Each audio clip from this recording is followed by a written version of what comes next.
Good evening. Thanks for coming. It's my purpose tonight to convince you that God exists. Now that may sound foolhardy to you, but the general sort of argument I'm making has a long history, going back to ancient times, and countless thoughtful and informed people have found it persuasive. Perhaps you will too, or perhaps my presentation will simply get you to take belief in God seriously. I'm well aware that many people badly want God to exist, and others are just as emotionally committed to atheism. But I'm going to ask you to set your strong emotions off to one side and think with me about explaining the existence of things. Perhaps you have an object in your pocket right now like this. Suppose we ask, why does this exist? In principle, there are only so many ways we can answer. The least plausible of these is that it simply has to be. In other words, it exists because its non-existence is impossible. But my HTC One smartphone isn't like that. It could easily be annihilated. Just duct tape it to an atomic bomb, set off the bomb, and adios phone. So if we ask why it exists, we can't say because it has to exist, it can't not exist. That's just wrong. Another possible answer is that this phone has just always existed. It's always been around. It didn't ever come into existence, it always was. Because it never came into existence, we don't have to think that anything caused it to exist. But our evidence demands that we reject this answer. We have strong reasons to believe that no such thing existed in the year 1990, much less the year 4000 BC. But perhaps we can jettison the bizarre claim that it's always existed, and yet retain the claim that there's no cause for its existence. Poof, one day it just appeared in my pocket. Okay, but now we've gone from dumb to dumber. You wouldn't believe me if I told you that a pebble or a tiny clod of dirt suddenly appeared in my pocket, out of nothing, with no cause, and so without any sort of explanation. You will only laugh if I tell you that a bowl of petunias, or a very surprised sperm whale, or a smartphone suddenly popped into existence without any cause. We've been wondering if the phone simply has no cause, but that can't be right. It seems that anything which comes into existence must be caused to come into existence. Nothing comes from nothing. Plus, look at how finely its parts are arranged. It's a beautiful and ingenious design, seemingly a work of art. It has some marks on the front, which are letters in a language. It's almost like a signature on a painting. We think they were put there to tell us who made the phone. And on the back, in teeny tiny letters, it says, "Made in Taiwan." Now, I've never been there, but I hear that it's a real place, unlike Narnia, Middle-earth, or the planet Alderaan. What if we say that the phone was caused by some unguided event or events? Some process that doesn't involve the actions of any intelligent beings. Maybe it resulted from a phone-generating field, or from some sort of evaporation or photosynthesis. Well, wait a second. Obviously, not just any sort of process will do. It's got to be the right sort of process that could produce that. But it's hard to imagine how this can be anything other than an intelligently guided process. Imagine that we travel to Taiwan and visit the HTC factory. We see a big machine which has conveyor belts going into it, carrying copper, plastic, aluminum, iron, and glass. And one conveyor belt's coming out of the big machine, sporting a row of newly assembled phones that look just like that. This plausibly is the sort of process that might result in a smartphone. But who would believe that no intelligent being was involved in setting it up? Even if no human hand touched this phone while it was being assembled, still it would be an amazing feat of engineering to build a machine that could produce this. So we're driven to the conclusion that this smartphone was brought into existence directly or indirectly by one or more intelligent beings, and seemingly for certain specific purposes. We're supposed to look at and touch the screen. We're supposed to listen to the speakers. We're supposed to speak into the little pinhole microphone. It's a beautiful, finely crafted device. It's a testimony to the engineering and artistic prowess of Taiwanese designers. So now let's ask about something vastly bigger and more complicated. Why does the cosmos, the totality of physical things, exist? It seems that we have the same options as before. Shall we say that it simply has to be? If there is any contradiction in the scenario that there is no cosmos, no one has any idea what that contradiction is. This is why it seems possible that there should have been no cosmos. We can't say then that the cosmos simply has to be. What if we instead say that the cosmos has just always been around, that it's existed for an infinitely long time? Many ancient philosophers thought exactly that, as they found it difficult to suppose that time ever began. If we say that the cosmos has just always been around, maybe we can avoid thinking that something else caused it to exist. But in the 20th century, this explanation was exploded by new evidence. Astronomers analyzed the color of the light coming from distant galaxies and concluded that the cosmos is expanding in all directions. Reasoning backwards from what we now observe, they concluded that a finite time ago there was not a universe like we see today, but only an infinitely dense singularity. They think that space and time trace back to this and no further. Cosmologists think they know to some extent how the early moments of the cosmos' career were like, but then what caused there to be a Big Bang? What explains a process so stupendous that it eventually led to all that you see around you? Shall we go with poof? Shall we say that a finite time ago the cosmos just popped into existence uncaused? Why is this more plausible than saying that a pebble or a little clod of dirt popped into my pocket 1 minute ago? It doesn't seem more plausible at all. It seems rather less plausible.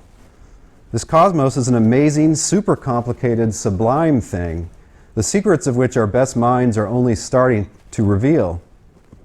It's bigger than a whale, far more intricate than even a smartphone. We find it dumber than dumb to suggest that such things popped into existence a few minutes ago, things like a whale or a smartphone, isn't at least as dumb to suggest that the whole cosmos popped into existence for no reason without any cause some 14 billion years ago.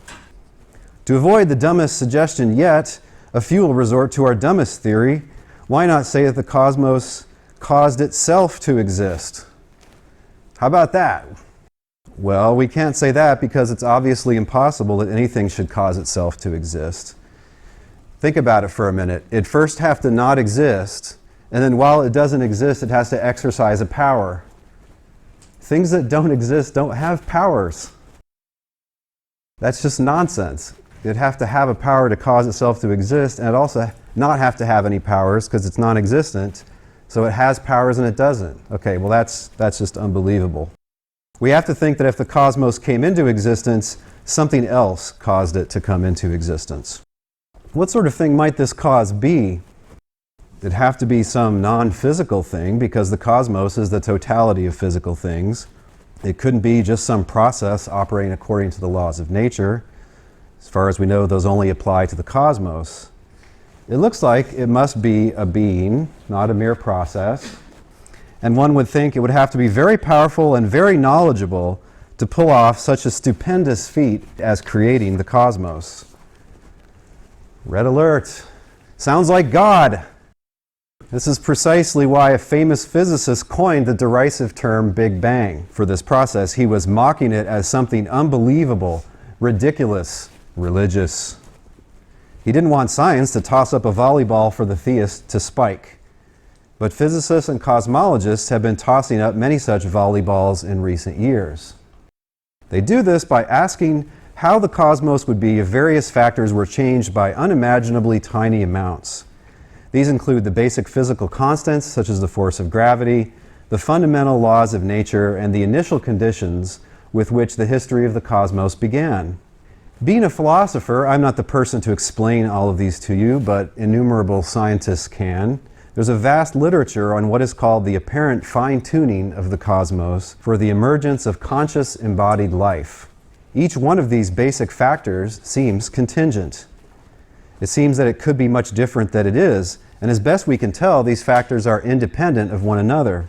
And scientists calculate that if any one of these delicately balanced factors were changed by even an unimaginably small amount, the cosmos would not be complex enough, stable enough, or orderly enough for any imaginable sort of conscious embodied life to exist.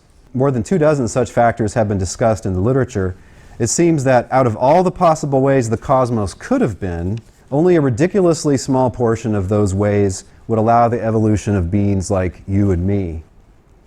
Here are two analogies that philosophers have used to explain this sort of reasoning.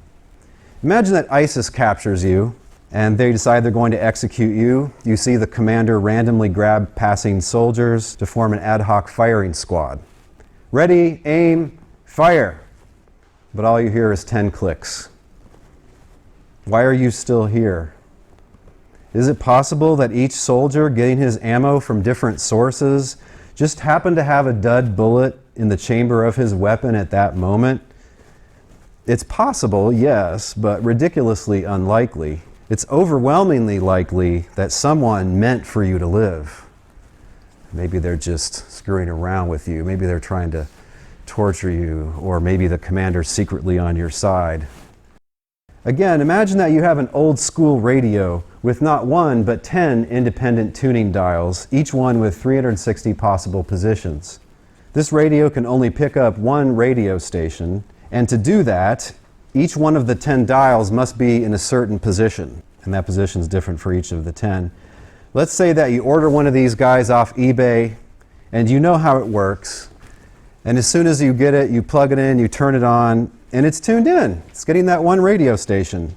Now, could it be that in transit, the post office just accidentally jumbled the dials around and they just happened to come out in the one position where the radio would get a signal?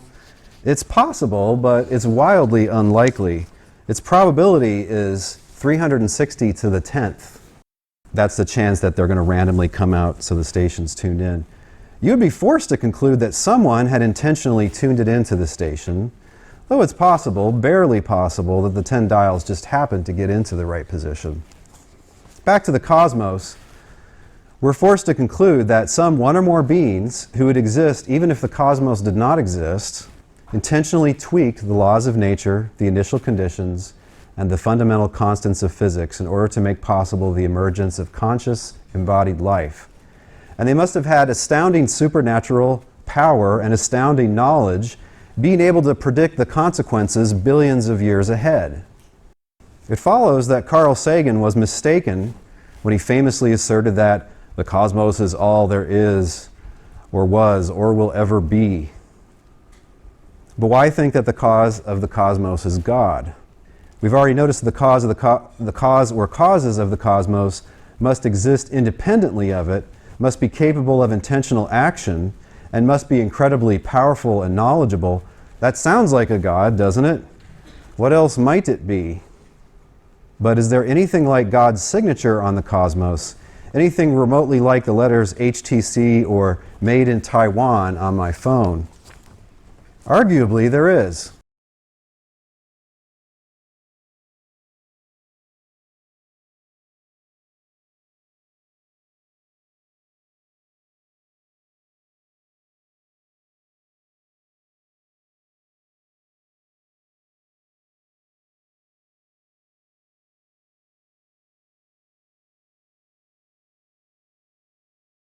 Out in the corner of the cosmos, who nonetheless have the astounding abilities to tell right from wrong, just from unjust, and rational from irrational, and dumb from non-dumb, and dumb from dumber, and dumber from dumbest.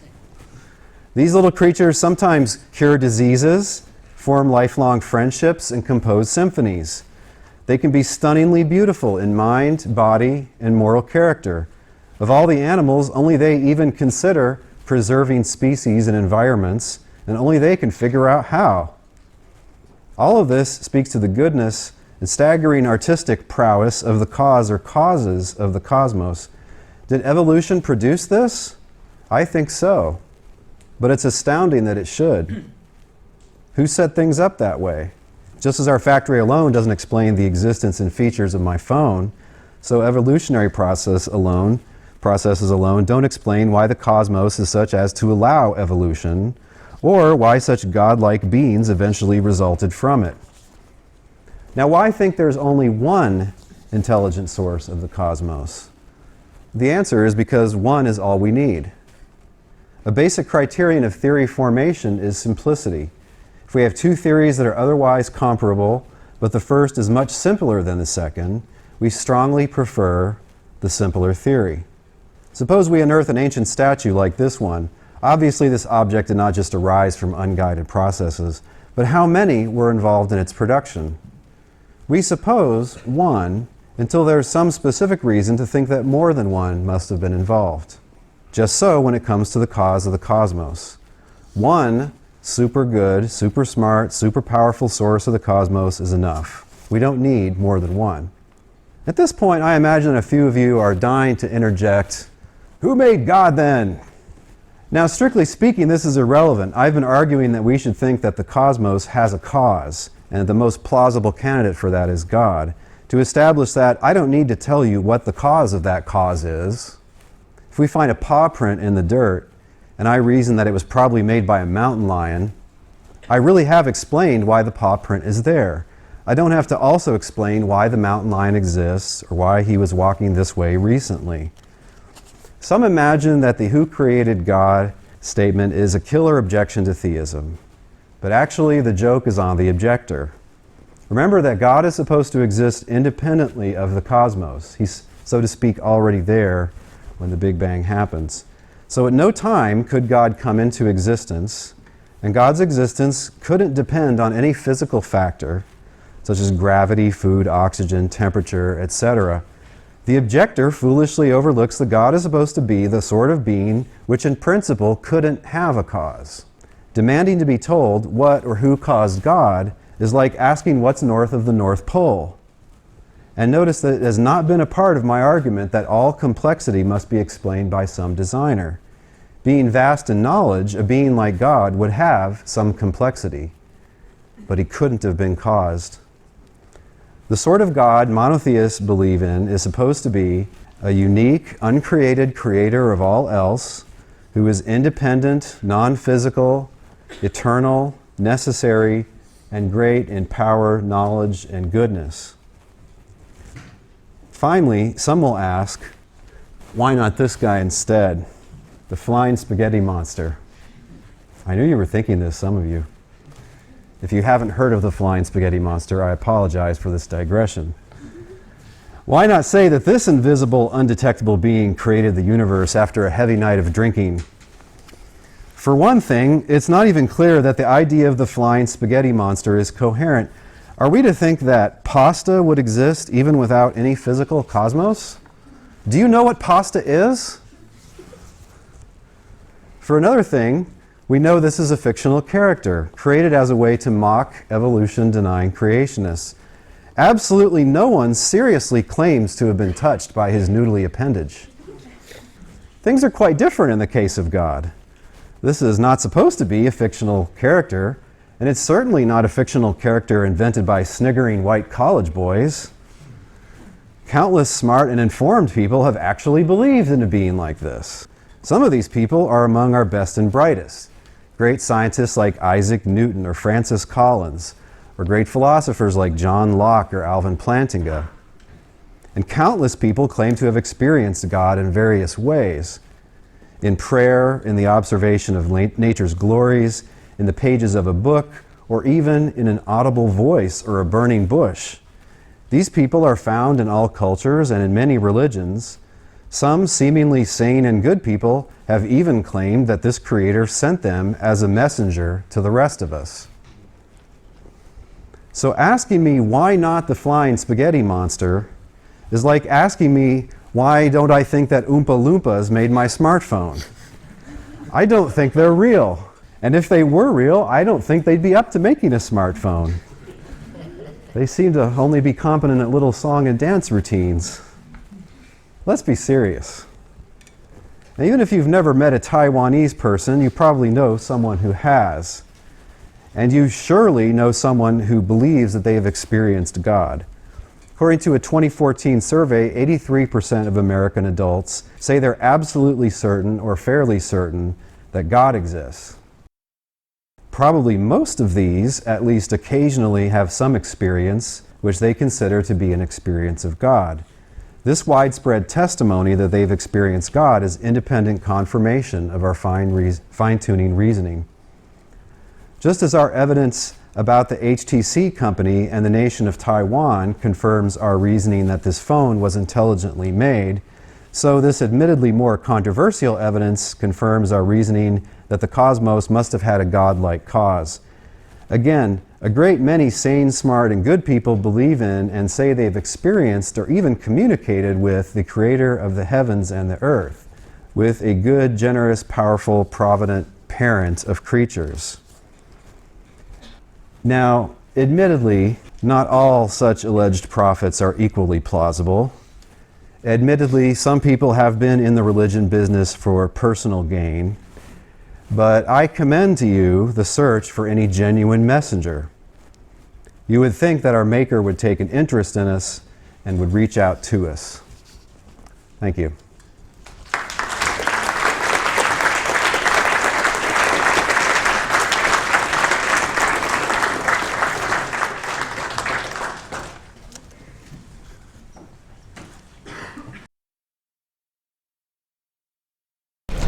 So before I get started, let me just say a little bit of something about Dale.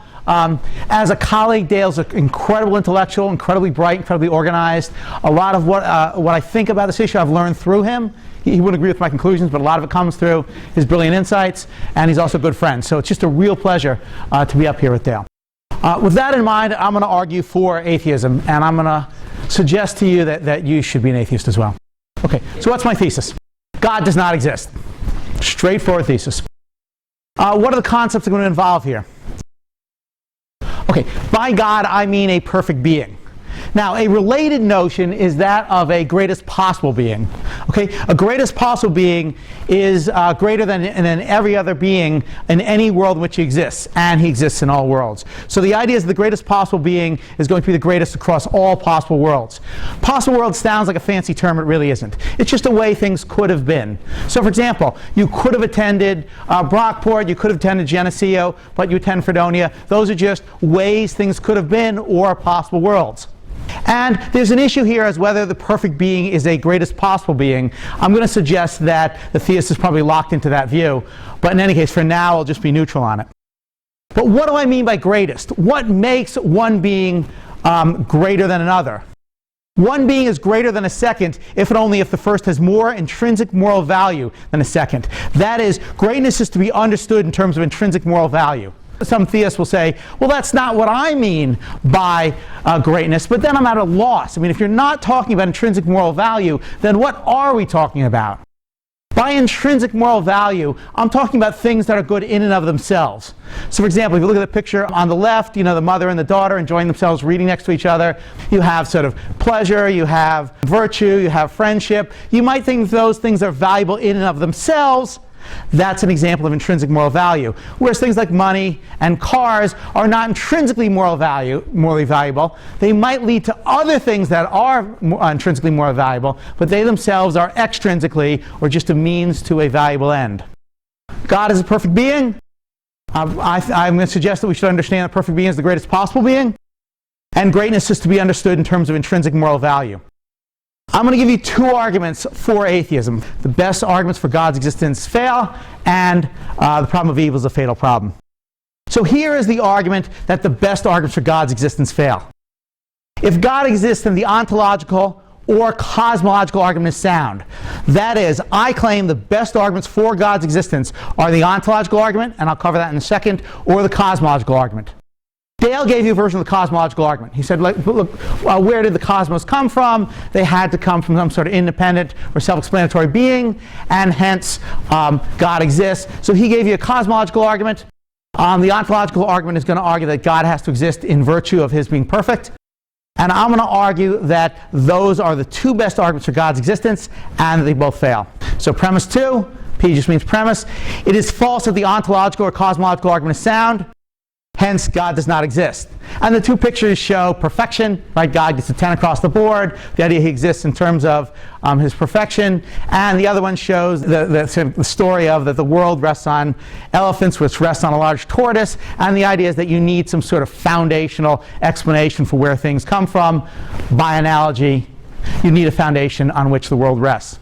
What I want to claim is that the argument for God's existence lives and dies on the ontological argument. If the theist cannot defend the ontological argument, then he cannot defend God's existence. That is, the arguments for God's existence live or die on the ontological argument. So, don't win on the ontological argument, you don't win.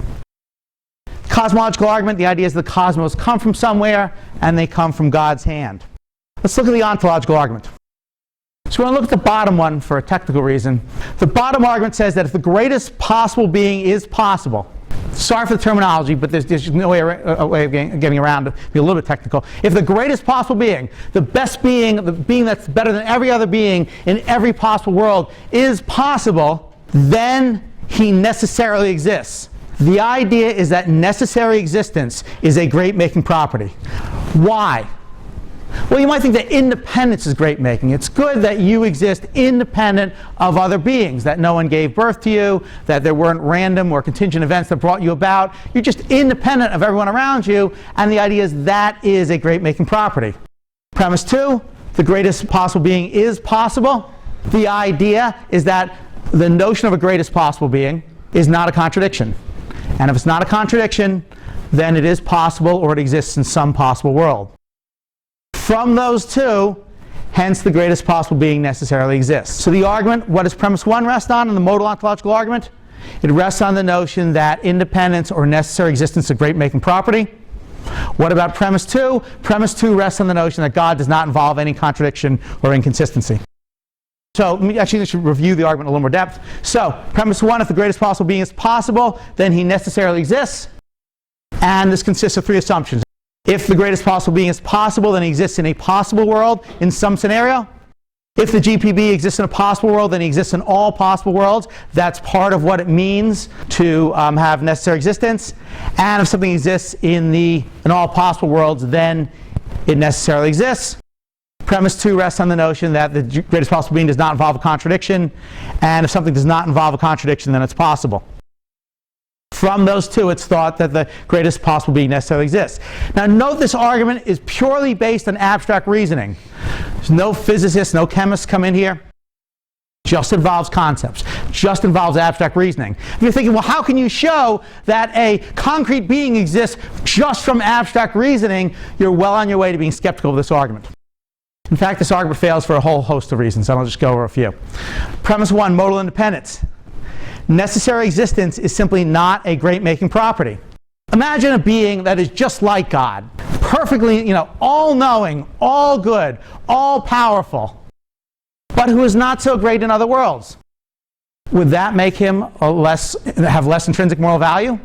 No, he would still be maxed out. He would have as much intrinsic moral value in the actual world as he could have. The fact that he wasn't great in other worlds, or maybe didn't even exist in the other worlds, is really beside the point. It would not reduce his greatness were he to be great in the actual world, perfectly great in the actual world, but not great in other worlds or not exist in other worlds. Also, you might wonder whether the greatest possible being is in fact possible at all. Right? The greatest possible being is not possible because there's an infinite sequence of better beings. Right? Imagine you have a being that has a lot of knowledge, a lot of good thoughts, and a lot of power, but you have another being just like him who has even more good thoughts, or even more caring, or even better motives. Now, you might think, well, perhaps because he's an infinite being, there's a maximum here. Perhaps, but then that might block other arguments we're going to see later on.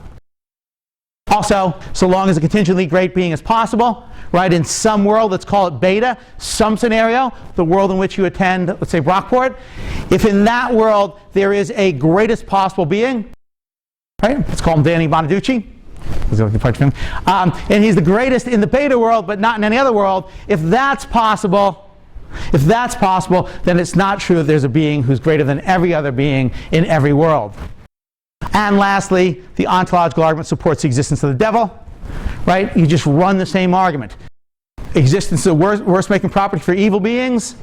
Hence, the devil necessarily exists, or the worst possible being necessarily exists. But the devil and God are both omnipotent, and you can't have two omnipotent beings. All right, so let me just summarize what, because I know this is kind of complex and a little bit hard to see at the speed. The basic idea is, look at that first criticism. Necessary existence is not a great-making property, and in addition, it's at least possible to have a contingently great being. What about the cosmological argument? Basically, the cosmological argument said, well, where did the world come from? Where do you atheists think the world came from, if not from God? And there are 2 parts to the cosmological argument, and you saw this very nicely laid out in Dale's argument. Right? Dale always does a great job presenting, kind of like colorful examples, clean presentation. And the two parts are that there is a self-explanatory being. A self-explanatory being provides the explanation for why he exists. So part one is a self-explanatory being, and the second part is that God is a self-explanatory being. Here's the idea. The idea of a self-explanatory being. So what explains why something exists is either the cause of it or the reason for it. What explains why something is true or exists is either the cause of it or the reason for it. So why do you exist? Well, your parents. Why does the Empire State Building exist? Because of the source of steel and concrete and the workers who put it together. Why is it true that 5 + 2 = 7? Well, there's a reason for that. There's something in relation between the numbers that explain why that mathematical pattern holds. So the idea of there being a self-explanatory being is there are dependent beings, that is, beings like you and me that depend on something else. There are no unexplained beings. Things don't just pop into existence from nowhere. Right? A Pop-Tart just doesn't come into existence from nowhere or leave from nowhere. Not everything can be a dependent being. We can't have an infinite sequence of beings that's claimed. Hence, there's a self-explanatory being. Okay. As a side note, I think this argument fails as well, but let's leave that aside for now. What I want to argue is the notion that God is a self-explanatory being, that rests on the ontological argument. And if I can show you that rests on the ontological argument, then I will have shown you that the cosmological argument has as its foundation the ontological argument. So if the ontological argument fails, so does the cosmological argument. Take the notion there's a feature of God that explains why he necessarily exists. And if there's a feature of God that explains why he necessarily exists, then his perfection does the explanatory work. That is, why is it that God necessarily exists? Why doesn't the universe necessarily exist? Well, the idea is, because God's perfect, the universe is not. So perfection then has to explain why God is a self-explanatory being or why he necessarily exists. But step 2 just is the ontological argument. It just tells us that perfection explains God's necessary existence. So that is, step 2 just presupposes the ontological argument. 4, hence the cosmological argument depends on the ontological argument. So if the ontological argument fails, and I claim there's a number of reasons to think that it fails, then so does the cosmological argument. So that's my first argument. My first argument is a two-step argument. 1, the cosmological argument and the ontological argument are the two best arguments for God's existence. But the cosmological argument depends on the ontological argument. So if the ontological argument fails, so does the cosmological argument, and there's no good argument for God's existence.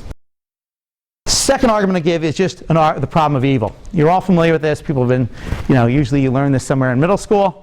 Well, I guess if you hang out with atheists, you learn this in middle school. So the idea is that there is unnecessary evil in the world. That's the basic assumption. Premise 2, if a perfect being exists, then there would be no unnecessary evil. What do I mean by unnecessary evil? I mean evil that does not have a morally sufficient reason. Right? Evil that didn't have to be there. It doesn't make the world a better place, and hence a perfect being does not exist. Now, as a side note, I suspect that Dr. Tuggy and I very much agree on premise 1, that we both think that there is unnecessary evil in the world. We probably disagree on premise 2. And my assumption is that there either is unnecessary evil or we don't know whether there is unnecessary evil. And second, on the free will defense, which is a common move that theists make, they claim if there is unnecessary evil, then it is the byproduct of libertarian free will. Libertarian free will is kind of the radical free will that some people think we have, that we can zig or zag. Okay, just a few pictures. Sorry for the ugly pictures, but I really want to get across the idea that there is unnecessary evil. On the top left, we see a hyena eating a wildebeest while it's still alive. I'm guessing that involves horrible suffering. I mean, a wildebeest's neurological system is somewhat similar to ours. We'd suffer horribly if we were being slowly eaten while we were still alive and conscious. I suspect the wildebeest is as well. Why is that a good thing? Second, bottom left, you can see the killing fields of Cambodia. Right, 2 million people killed on some estimates, an attempt to sort of recreate society in some Marxist image. Really, each one of those deaths was made the world a better place? It's hard to believe that's true. And even if you thought that a lot of the deaths made the world a better place, which is, I think, a kind of an odd view, really there's no one particular individual for whom it wouldn't have been better had she not been slaughtered at point-blank range in the Cambodian killing fields? I doubt it. Top right, a rape in Sweden. I submit to you that this is paradigmatic unnecessary evil, right? It's hard to see why you think the fact that all 3 men rape her, in fact, makes the world a better place. I find that a sort of a very odd and disturbing view. Okay, to young children with cancer, right, well on their way to dying young. It's hard for me to believe that that somehow makes the world a better place. And of course, Adolf Hitler. And I don't need to go on about Adolf Hitler. Well, how would someone get, so let's remind ourselves of what the problem of evil is. There is unnecessary evil in the world. If a perfect being existed, there would be no unnecessary evil. Hence, a perfect being does not exist. Is there a good objection to this? I claim that there is not. One standard objection is that evil is necessary for good, so there is no unnecessary evil in the world. This is just a conceptual error. You can imagine worlds that have good and no evil. Imagine a world with nothing but E.T. and Barney the dinosaur hugging each other and exchanging pleasantries, and I mean, it's kind of a nauseating world, but this is not a world with any evil in it. Hence, it's just false that evil is necessary for good. Well, you might think that evil is not necessary for good, but there is no unnecessary evil. That is, every instance of evil in the world, in fact, makes the world a better place, or at least does not worsen it. I find this just blatantly counterintuitive. It's hard for me to believe that each of those people who were killed in the Cambodian killing fields, or the rape in Sweden, that each instance of that made the world a better place. On top of the fact, if you believe in libertarian free will, as most theists do, then it doesn't seem to be correct, because people have free will so they can use it for good or bad purposes. Sometimes they use it for purposes that make the world a worse place. Well, you might object to premise 2 then. You might think, well, if a perfect being exists, there would be no unnecessary evil. I suggest to you that this is a mistake. Usually this rests on either the idea that there's free will in some radical sense, or virtuous attitudes. I don't think this view of free will, radical free will, it's libertarian is the technical view, but I call it radical free will to defame it and the people who believe in it. That the idea is sort of radical free will, that we can sort of step out of our mental context. That is, we can make choices independent of our beliefs and desires and how we reason. And once we step out of our mental states and mental events, that's what makes us responsible. I find that to be just a crazy worldview, right? What's left once you subtract your mental states, such as your beliefs and desires, and how you reason? What's left that makes you either free or that makes you responsible? Also, part 2, free will can't explain things like natural evil. Even if you thought that free will explained evil, how do you explain the wildebeest and the hyena? There's some simpler mechanism whereby the wildebeest doesn't have to suffer when it's torn apart by a hyena. It's hard to see how the free will defense solves that. Well, I have more to say here, but I want to address just one last argument of Dale's, and that's the fine-tuning argument. Right? So this was Dale's other argument. He gave you basically 3 arguments: the cosmological argument, the fine-tuning argument, and the argument for religious experience. The fine-tuning argument, and I like the version that Dale presented, sort of clean and interesting. Basically, it works something like the following, and this comes from a philosopher named Robert Collins. Suppose we went to Mars and found a dome structure in which everything was set just right for life to exist. The temperature was around 70 degrees Fahrenheit, and the humidity was at 50%. Moreover, there was an oxygen recycling system, an energy gathering system, and a whole system for the production of food. Put simply, the dome structure appears to be a fully functioning biosphere. Well, I mean, clearly we would conclude that was designed by some intelligent being, because this is the only plausible explanation for the existence of the structure. So again, if we were traveling and we were traveling to Jupiter and we saw these 2 structures, clearly we would infer that there's an intelligent designer. And what's the likelihood of these things having come together randomly or always been there? And the claim is that the universe is similarly structured. The argument is that if one explanation of a fact is better than others, then it is most likely true. Second, premise 2, the intelligent designer explanation of the existence of intelligent life is better than others. Hence, the intelligent designer explanation of the existence of intelligent life is most likely true. That is, look, the claim is that the chance of the universe being structured to support intelligent life is off the charts small, 1 over 10 to the 60th or something like that. And if you have such a miraculous result, and the odds of it, the antecedent odds, are sort of off the charts small, the most likely explanation is that you have an intelligent designer. Premise 1 is just a standard view of explanation. Premise 2 is where the action is, right? And it rests on 4 assumptions. And I want to attend to these 4 assumptions, because I think this will show where the argument fails. The first assumption is that there is intelligent life. Second, the intelligent life is the best result that could happen. It's kind of a plausible view. You might think that what makes the world a better place is precisely the presence of intelligent life, or at least sentient life. Third, intelligent life is extremely unlikely. Here's where the action is. Pay close attention, please, to this one. The claim is that intelligent life requires biological life, and secondly, that biological life requires a narrow percentage of physical constants. Right? That is, you're not going to get intelligent life without biological life, and biological life requires this narrow range of physical constants. And then premise 4 is kind of our assumption number 4 is kind of our background assumption. If the best result that could happen happens and is extremely unlikely to occur, then this is likely the result of an intelligent designer. So you can think of fine-tuning as a radio dial. Unless all the dials are set exactly right, life would be impossible. I thought mine's a little more sophisticated, my dials, than Dale's radio, but you get the idea, right? And the idea is that the world is kind of like a set of dials. We wouldn't have a biosphere unless all the dials were set just right. And here's just a few examples. I'll just use the first two. The Big Bang explosion. If the initial explosion of the Big Bang had differed by strength as much as 1 part in 10 to the 60th power, and for those of you who have done some math, 1 over 10 to the 60th is an incredibly small number, the universe would have either have quickly collapsed back on itself or expanded too rapidly for stars to form. In either case, life would be impossible. So very narrow dial setting. Secondly, the strong nuclear force. Calculations indicate that if the strong nuclear force, the force that binds protons and neutrons together in an atom, had been stronger or weaker by as little as 5%, life would be impossible. Now, I claim that the fine-tuning argument fails and that it's nowhere near as good as the cosmological or ontological argument. In fact, it's a mistake for the theist to rest his or her argument on fine-tuning. It's just nowhere near as plausible as the other two. Here are the objections, every one of which I think is independently fatal. First of all, the notion that intelligent life requires biological life. I see no reason to think this is true. Do we know for sure that we're not going to have intelligent machines, or that intelligent machines are impossible? I don't think so. In fact, given that our consciousness is probably the result of neurons firing electrochemical firing patterns, it's not obvious that you can't have non-biological life like conscious computers. But in any case, this is inconsistent with Christianity. If you're a Christian and you think God and angels exist and you don't think they're biological entities, then you simply reject this premise. So this is not an assumption. 3A is just not an assumption that Christians and perhaps Jews can make.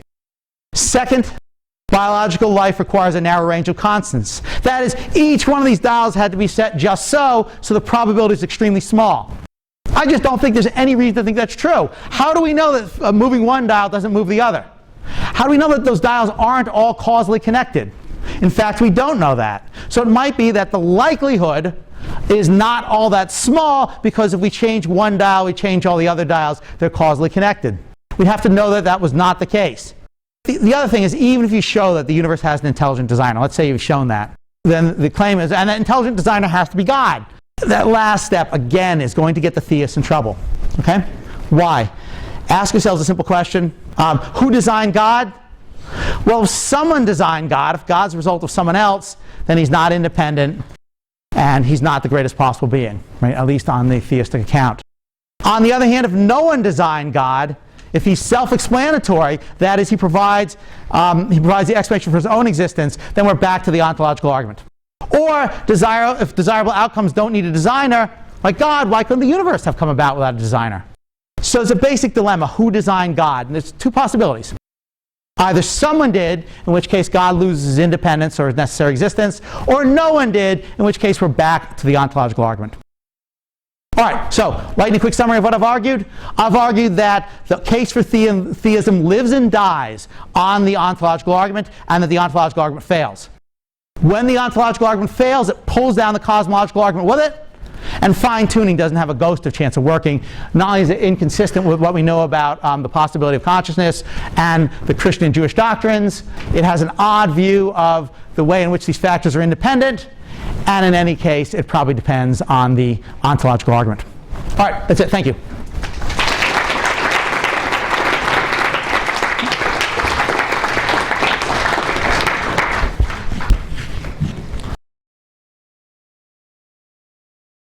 Okay, thank you, Steve. That was interesting.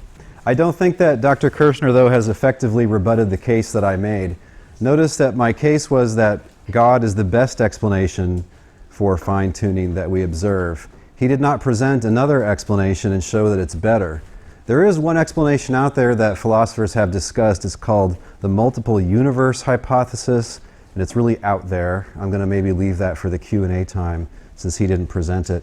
Now about his handout, his P1 at the top of the first page, if God exists and the ontological or cosmological argument is sound. This is a bizarre statement. Lots of people believe in God and don't accept the ontological or cosmological arguments as sound. I'm not sure why anybody should agree with these. I wouldn't take a professional philosopher's word for it, even though he's a good philosopher. That's just not how you make decisions. You go with what's self-evident, what can be argued for. I don't see any argument for that. I didn't present a modal ontological argument, so I'm not going to say anything about that and defend it. I presented a fine-tuning argument, which many people think stands independent of any cosmological argument, but I did throw in a few cosmological argument type considerations. Yeah, about his P2 on page 2, if a perfect being exists, there would be no unnecessary evil. I disagree with that. I'll explain why in just a second. The back of his handout, his objections to the fine-tuning argument. Assumption 3A, that there's intelligent life only if there's biological life. The argument doesn't assume that. I don't think it's true because I believe in God and God is intelligent life. The argument just assumes that it's a very good thing that creatures like us exist and all the other inhabitants of the world. So I don't need assumption 3A.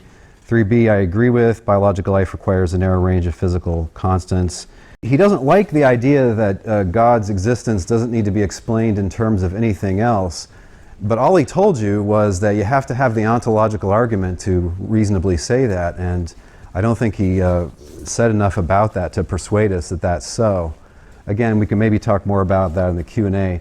I think I should say a few things about evil before my short time is up. If you argue that because there's evil or too much evil or too many bad kinds of evil, so therefore God doesn't exist, what you're essentially saying is, I wouldn't do it that way.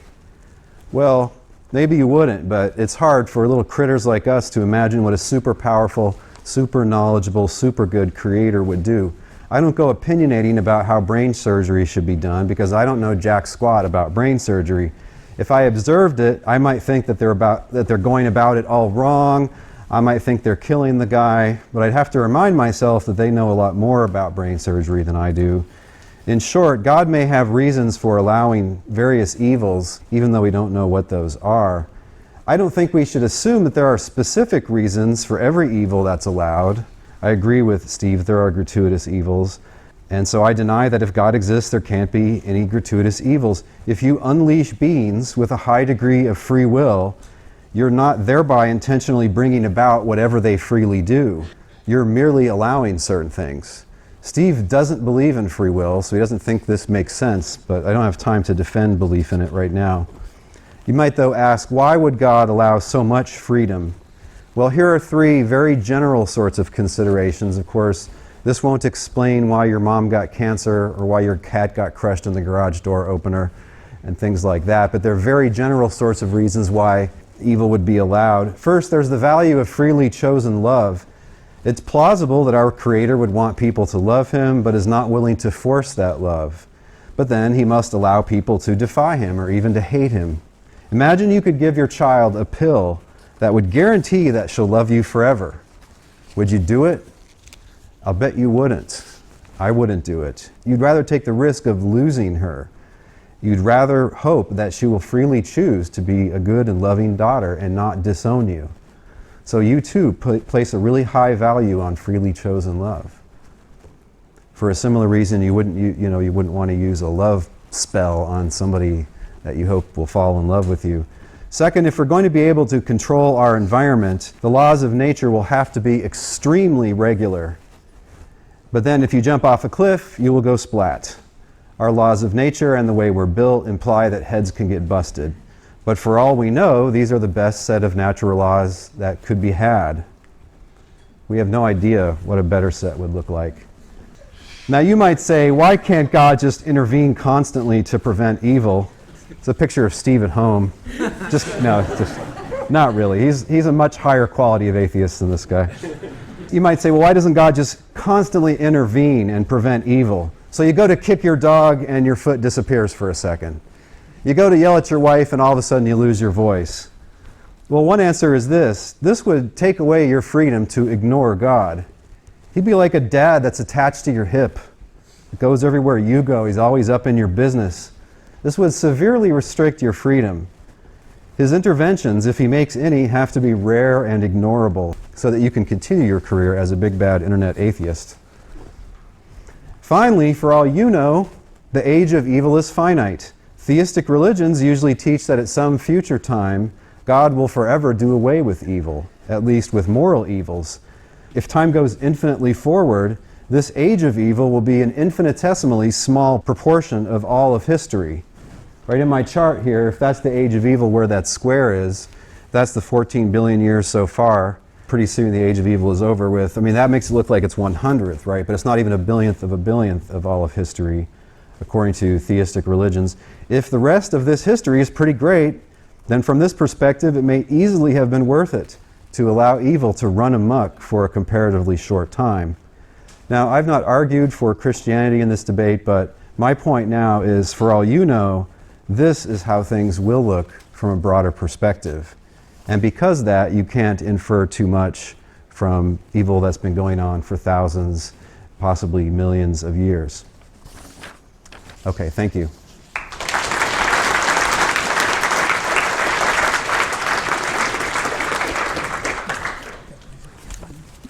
All right. As always, Dale's made excellent points. Certainly sort of requires sort of serious thought responding to someone as bright and powerful intellect as him. Nevertheless, I disagree with him. He said, look, he hasn't committed himself to the ontological argument, and that's precisely where I disagree with him. I think he has. If you look at the cosmological argument has two parts to it. There's a self-explanatory being, that is, a being who explains his own existence.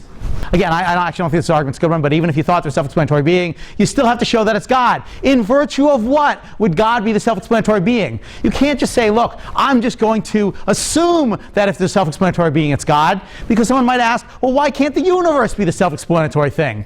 Why can't the universe explain its own existence? Now, if you were to say, well, the universe is not the sort of thing that could explain its existence, well, that's precisely the issue that applies with regard to God. And let me just give you an analogy. Look at the picture of the Earth on the elephants, which is on the tortoise. Imagine you said, okay, well, what does the Earth rest on? And someone says, well, it rests on elephants. You say, what do the elephants rest on? And you say, a tortoise. You say, well, what does the tortoise rest on? And you say, well, I'm just going to assume that the tortoise is a self-supporting being. Well, that wouldn't fool anybody. I mean, how can you just assume that the tortoise is a self-supporting being? Similarly, you have to defend the notion that God is a self-explanatory being. You can't just assume it. Second, the fine-tuning argument. So the idea is, look, I mean, we come upon these things, they're antecedent unlikely, and we think this has to have an intelligent designer. But it can't just be the complexity, because we know that natural forces can generate quite a bit of complexity. I mean, for example, those are people who look at an electric eel or a cheetah. You know those come about through evolution. They're incredibly complex, self-sustaining animals, and yet they don't have an intelligent designer. So it's got to be something more than complexity. It's got to be something like the following, right? That there's something really good that wouldn't have happened antecedently, right? And there we have the notion that it's intelligent life. Intelligent life is the best result that could happen. Intelligent life is extremely unlikely, and if the best result that could happen happens, is extremely unlikely to occur, then this is likely the result of an intelligent designer. Now, Dale responded, he said, look, I don't accept 3A. Okay, well then in that case, it's a little hard to see why we should think that's true. Again, we do have very complex things like animals or designs that come about. There seems to have to be some sort of purpose to them before we assign an intelligent designer. And if you look at 3A, right, intelligent life requires biological life. Again, not only is this inconsistent with Christianity, but it just doesn't seem to be true.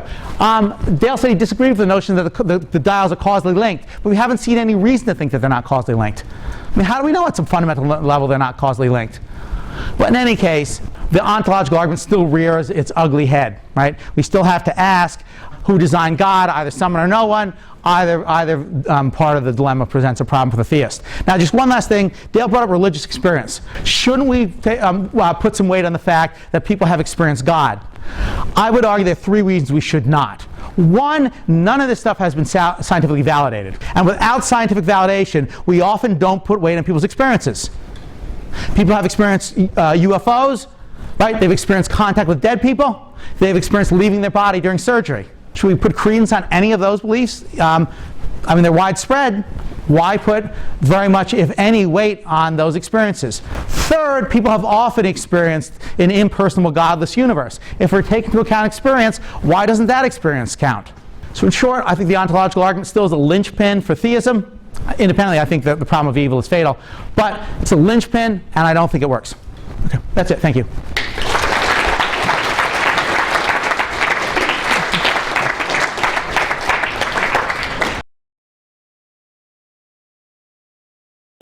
My question is, why do we have to presuppose that God is an all-knowing being? Why can't we presuppose that he is evil and or amoral? So the fine-tuning argument doesn't depend on the claim that God is perfectly good. And my conclusion is that God is very good based on making such an amazing piece of art as the universe and including biological life. If you accept that there is a bodiless being that's independent of anything else, it's hard to see why a being like that would be driven towards any kind of temptation to do what's wrong. It wouldn't have needs, it wouldn't have get hungry, it wouldn't be having a bad day, it wouldn't be lonely, and so on. And so it goes naturally along with the assumption. Theistic religions, of course, teach that God is perfectly good, that God can't do evil, God can't lie, and things like that. It seems there's good reason to believe that if you believe other things along with the results of the argument. But the argument actually doesn't depend on God being perfectly good. Yeah, I mean, I think the ontological argument requires that God be perfect and perhaps the greatest possible being. So I think there's an argumentation reason that the theist is sort of locked in on this. I should also mention, and Dale's certainly the expert on this, but it's not clear that things like the Old Testament portray God as being a perfect being. So there's an issue as to the degree this lines up with theistic religions. But I would just say that the argument structure requires it. Similarly, the fine-tuning doesn't require that he be perfect, but it pushes in that direction. If he's creating this wonderful world, well, why would he be doing it? Well, he's wonderful. Well, how wonderful? Well, why would there be a limit? Thank you. This is a question for Dr. Kershnar. Mm-hmm. In your objection, there it says it can't be two omnipotent beings. Why is that? Because an omnipotent being means that you're able to do whatever is logically possible. But I mean, there's certain things that are logically possible that two omnipotent beings might conflict on, and they both can't win out. So just to use kind of a schlocky example, imagine that God wants Britney Spears to be the Queen of Vegas, and the devil wants Christina Aguilera, right, to be the Queen of Vegas, and you can only have one Queen of Vegas. Well, I mean, they both can't have their way, and the one who doesn't have their way would not be omnipotent. Okay. All right. Thank you. Most, but not all, theistic philosophers think there cannot be two omnipotent beings for reasons like that. Yeah. This is for Dr. Kershnar. If you don't believe in God, or I'm assuming an afterlife, what would you say the purpose of human life is? Good, excellent. So does human life lose its purpose with atheism? And I think no, right? The things that are valuable to us, which make our lives go better, and the things that are morally valuable are still present, right? We still want to have pleasure. We still want to have things like knowledge and meaningful relationships. We want to be in love with people. We still want to have our desires fulfilled. And all of those things are both good for us and good, just morally good, independent of whether or not God exists. Which is one of the reasons that a lot of theists do not think that morality depends on God. They think that morality is independent of God precisely because these things are, at least intuitively, independently valuable. Yeah, if there's no God, life is not going to have a meaning that doesn't depend on us and our preferences. Or it's not going to have the kind of meaning that depends on afterlife either. Some atheists still believe that life can have value because they believe in moral values. But then on the other hand, some atheists just don't believe in moral values. They think those are just fictional. They think evolutionary theory undercuts belief in any kind of objective moral values. I would note here that in line with this, it's not clear that the theist wouldn't think in the same way about morality and meaningfulness in life as the atheist. A theist might say, look, I mean, rape and murder are just always wrong regardless of whether or not God exists. It's not arbitrary that God commands people not to engage in these things. He has a reason to command that people not do these things, and that's because these things are independently, wrong and in fact evil. Same thing with, pleasure makes someone's life go better. That's true regardless of whether God exists. So that's why God wants his people he's created to be happy, because he wants their lives to go well. And again, that seems to be that pleasure makes your life go better, seems to be independent of whether or not you think the theism is true or not. Just throwing one extra point. Steve mentioned people in his rebuttal that seem to experience a godless universe or a purposeless universe. Look, I don't have perfect pitch. That's a mystery to me why anybody does. I don't know how they do it. In fact, when I first found out about it, I don't think I believed in it. But then some people just do. We don't know why, but they in fact do. Maybe there are some people that just are able to perceive God's purposes in the universe. And why? Well, we don't know. But the fact that if I haven't, maybe there's some reason for that. Maybe I never tried. Maybe I didn't want to, or maybe something's wrong with me. I don't know why I don't have perfect pitch, but that doesn't stop me believing the people who do. If they say that's a C flat or a C sharp, there's no C flat. That's a B. It's been a long time since those piano lessons. Well, let me suggest this too. Look, I mean, when people report that they spoke to a dead individual, and I bet a good deal of you have had friends or people you've come in contact with who explain they've had a really meaningful experience when they've spoken to a deceased grandparent or a deceased parent, and that changed their lives. I take it we don't take that as strong evidence, perhaps not any evidence, that their mother really is, their deceased mother really is, in some sense, inhabiting the world around them, or their uncle is. We don't think this about people who experience being taken by UFOs. We don't think this about people who've experienced leaving their body during surgery. If we don't give credence to these sorts of experiences, I'm not sure why would we give credence to religious experiences. In every case, it's inference to the best explanation, right? I mean, maybe this person just saw a movie about alien abductions on TV. Maybe they're a little crazy.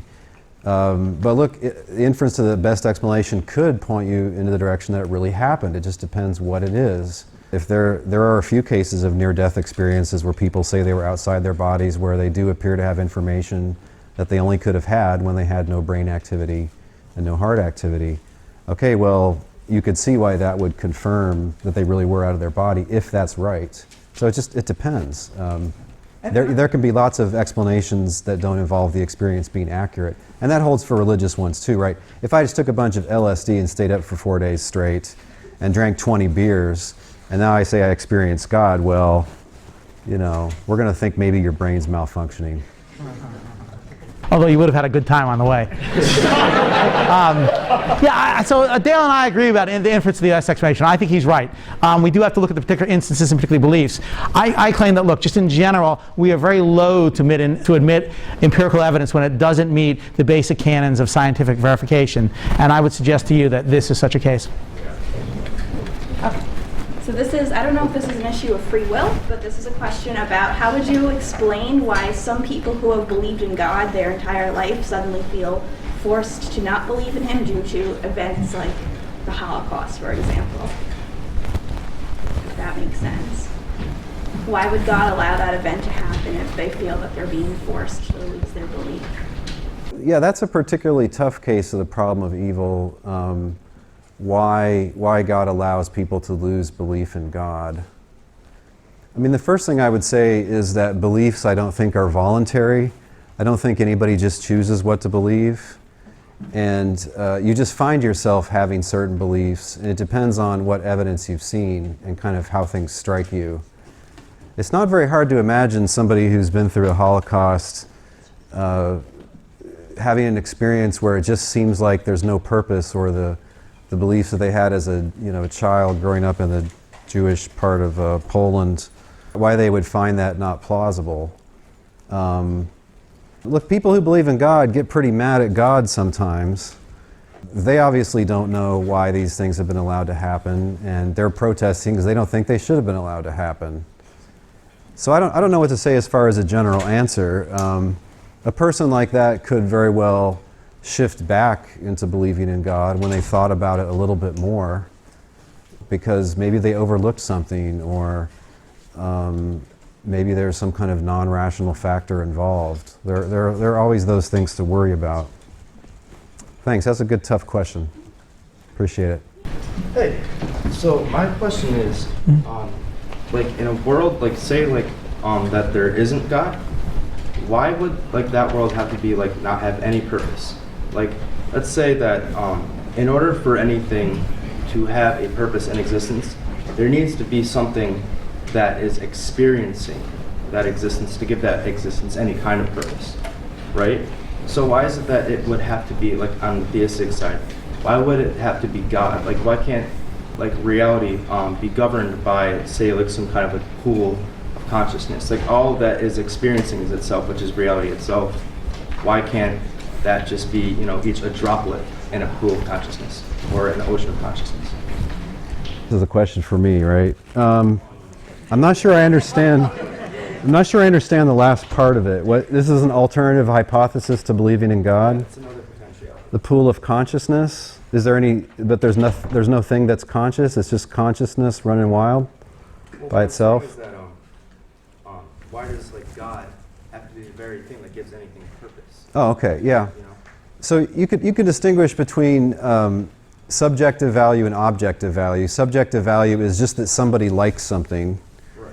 And so if there were no intelligent beings at all and no God too, then there would be no subjective value in the universe, right? Because nobody would be liking anything.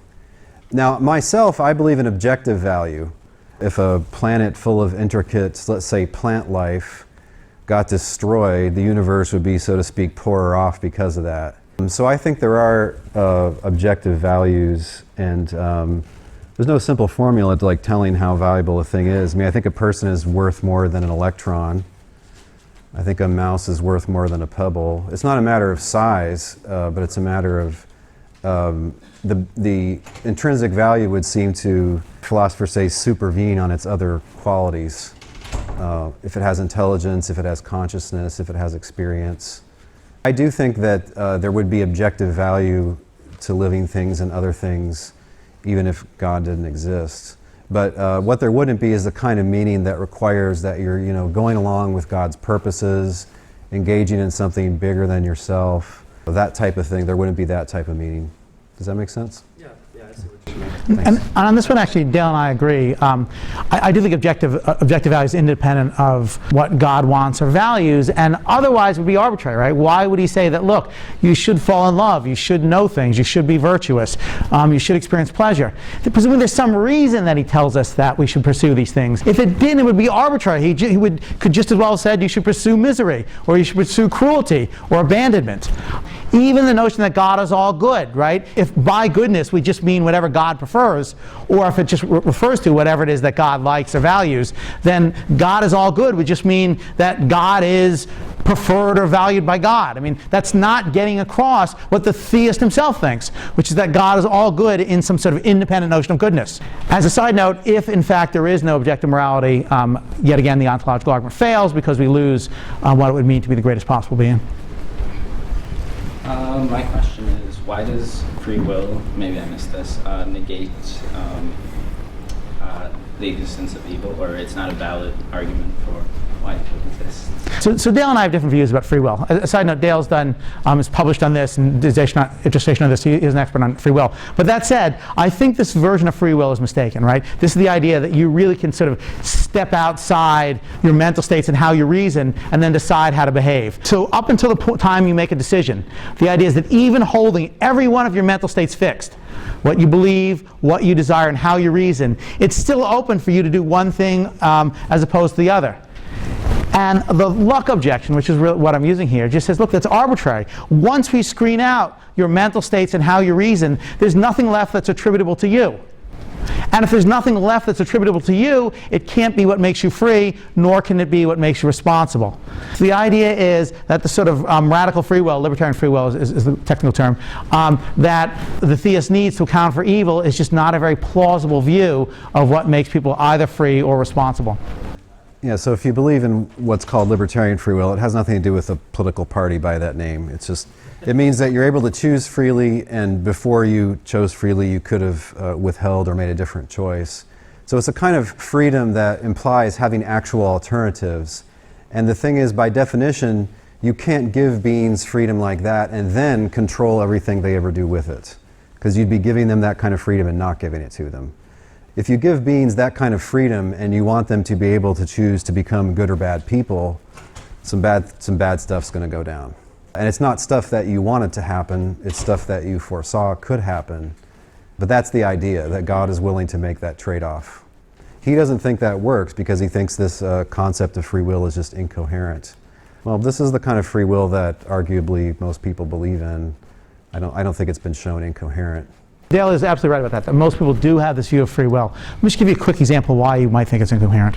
It's called the rollback argument from Peter Van Inmog, and Dale and I are both very familiar with it. So here's the case. You have a woman and she's on her way for her rehearsal ceremony. She's getting married. And there's a child who's injured in some sort of bicycle accident on the side of the road. So she stops to help the child. But if God were to roll the events back 1,000 times, 500 times she helps the child out, 500 times she goes to the rehearsal ceremony. And you say, okay, so it's a 50% chance likelihood, and she does equal numbers of things. What would explain why she helps the child in the actual world as opposed to the 50% of the time where she does not? Well, it can't be some feature about her. Because up until the time she makes that decision, her mental states are fixed. That's what allows her to zig or zag. How she reasons is fixed. That's what makes it open for her to go both ways. But if you say, well, what is attributable to her that explains why she helps the child as opposed to not doing so, there's just no explanation. And certainly no explanation that can explain why people are responsible or why they're free. But isn't the existence of free will that option being available in the first place? Right, but the view of free will that the theist has, and presumably this is what Dale has, is that free will is valuable because it makes human beings morally responsible. So if this version of free will does not explain why people are responsible, it's not going to do the work necessary to explain why we have these oceans of evil in the world. Hi, my question is for Dr. Kershnar. So you kind of touched on it a little bit, but my question is, if there's no God, how would you explain morality? Because for Christians, the standard of morals comes from God. So without a God, how are there morals? Good. So does morality depend on God? And here I suspect that Dale and I actually agree. I like the question, by the way. And I think that even a theist should say, even the most religious Jew or Christian should say that morality is independent of God's existence. And the reason why is because we don't want God's commands or preferences to be arbitrary. Right? So God commands, don't murder, don't commit adultery, don't steal. But surely it's not arbitrary that he says these things. He says these things because they're in fact wrong. That is, the explanatory order goes from the wrongness of these things to why he commands us not to do them. If the explanation went the other way, right, they're wrong because God commands us not to do them, that'd be arbitrary. He could just have said, it's obligatory that you murder or steal or commit adultery. And that's kind of an odd view of God's relation to morality. Same thing with God being all good. If God's all good and goodness just means what God prefers, or just refers to what God prefers, then when we say God is all good, all we're saying there is God is all preferred by God. And that seems to be hard to follow. I agree that some actions are intrinsically right or intrinsically wrong, and the intrinsically wrong ones are such that God couldn't command them because he's good. But Steve, let's put our cards on the table here. I mean, don't you think that if naturalism is true, that evolutionary developments undermine our belief in objective moral values? So there's an independent question whether I believe in moral realism. And so Dale and I are friends, we have lots of discussions. And he knows these days I'm a little skeptical of moral realism, the idea that there is an objective morality. And I think he's right. And I do suspect that we probably want to infer this from the way in which sort of other non-humans behave in a sort of quasi-moralistic fashion. So I think that's true. But even if one rejected that, so even if one thought there is moral realism, still I would think that you'd want it to be independent of God. In the religious belief, God created everything, and we were made in the image of God to be eventually like him. All of two of the things that you had stated as far as the skyscraper being built out of the steel and the workers that built it, and also intelligent machines. Intelligent machinery, in order to be creative and intelligent, was created by a human or whoever created it to be creative and intelligent. The same with the building. In order for the building to be constructed, it needs a base plan in order to be constructed. How would you explain the ability for humans to have ideas and the desires for pleasure if we were not initially created and programmed to have that ability? Well, I mean, I would think that evolution provides a nice explanation, right? Pleasure performs a useful function which allows us to survive and reproduce, which is one of the reasons our pleasure seems to sort of, be pushed back to some equilibrium level. You can get high, but it gets dropped down, or low, it gets pushed back up. So there's probably an evolutionary purpose to it. Same reason, why do we have such strong sexual desires? Well, again, it probably has an evolutionary explanation. So my claim is that these psychologies, the sort of common psychology that almost all of us share, is probably due to evolution. How would you explain ideas? Ideas. Well, I mean, so I think that some higher level consciousness, again, is probably another evolutionary advantage, right? If you have things like coordination or socially linked networks, you might think it's a much more effective way to survive if you're an ape. For example, if you can coordinate tightly and not spend time fighting amongst yourselves or plan things out. So in terms of evolution, I think evolution provides us a nice explanation as to why, in fact, we have ideas and these higher level concepts because of its advantages towards survival and reproduction. I suspect Dale probably agrees with me on this.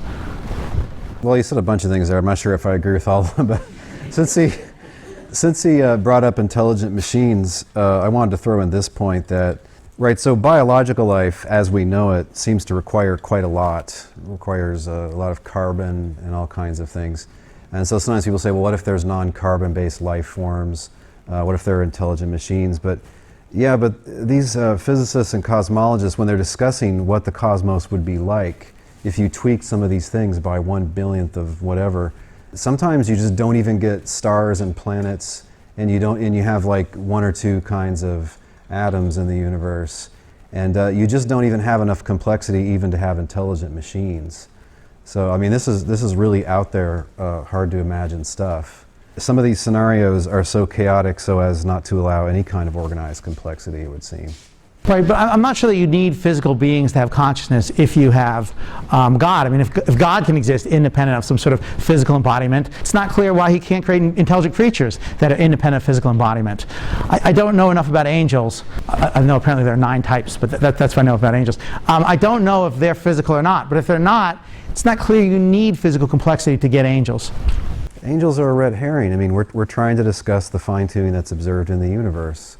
There needs to be a cause other than the universe, outside of the universe for that. And if angels are non-physical beings, well, that's just another subject. But it's not just the complexity that moves the fine-tuning argument. It's complexity towards a purpose or towards a good result.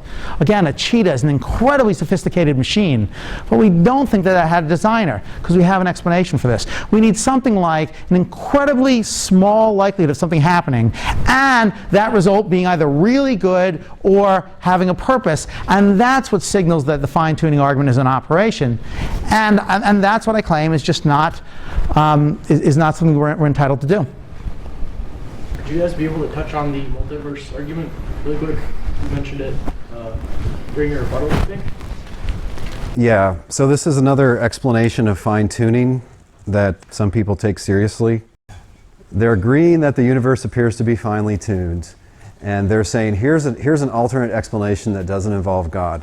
There's some kind of universe generating process, and it spits out an infinite number of cosmoi, of entire space-times, and when it spits them out, it randomizes the laws of nature, the constants, and the initial conditions. And if you have an infinity of cosmoi that have been put out in this way, well, I guess sometimes the dials are going to come out right. And so it's probable that there be some finely tuned universes. So this does explain fine-tuning, but it has some really bizarre problems. You just posited an infinity of cosmoi, which are in principle unobservable because they don't have any spatial or temporal connection to our universe. That's really going out there, as opposed to positing one being.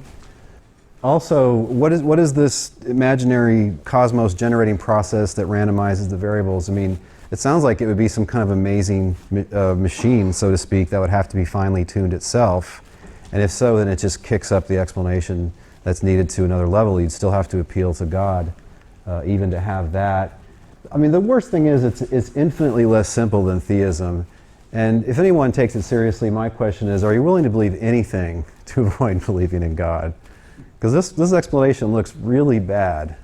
It's the opposite of a parsimonious explanation. I think maybe Steve thinks it's bad, I'm not sure. Yeah, I mean, I'm skeptical of it for the same reason that Dale is. I don't know enough about the physics of it to know the degree to which it's plausible or not. But I think Dale makes a good point. I mean, we want the simplest and most powerful explanation. It's not clear the multiverse is, in fact, simpler or more powerful than the theistic account. The only thing it has going in its favor is people feel like it's just positing more of the same. Okay, so you're okay with physical reality, and let's just posit infinitely more than we could ever potentially observe. But look, we do all the time employ explanations that appeal to intelligent agents, and we seem to think those are perfectly good.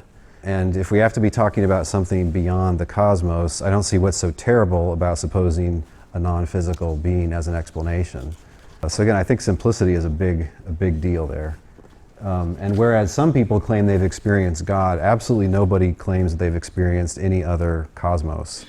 But they couldn't get any physical information from another cosmos. Thanks for asking about that. I wanted to use that last slide.